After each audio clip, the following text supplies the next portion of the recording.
ever since nagkaroon ako ng menstruation, irregular talaga siya. Typical na babae, ang menstruation 7 days every month. Pero yung sa akin, minsan every 3 months, tapos isang buwan ako nagkakaroon. Yung dysmenorrhea ko, to the point na may time na nahimatay ako sa LRT. Yung pain niya, close to parang kala mo nagli-labor ka na sa sakit. Ganun. It's excruciating, yes. Meron kasi kaming hereditary na condition.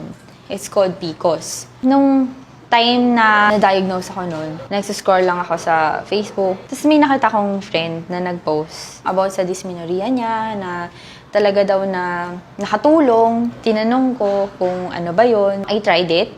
1 week before dapat yung period ko. So, nung ginamit ko yung liner, after 2 days lang, menstruation na kagad ako. Sabi ko, aba, black blood talaga siya. Tapos clot, para akong bagong panganak. Ang lalaki ng mga lumalabas na blood. Liner pa lang yung ginagamit ko noon. So, syempre, of course, when nagkaroon ako, nagpalit ako dun sa pad talaga itself. Di labas talaga lahat. Binilang ko yung days. For the first time, 7 days lang yung menstruation ko. Normally, pag 7th day ko, para pa din siyang waterfalls.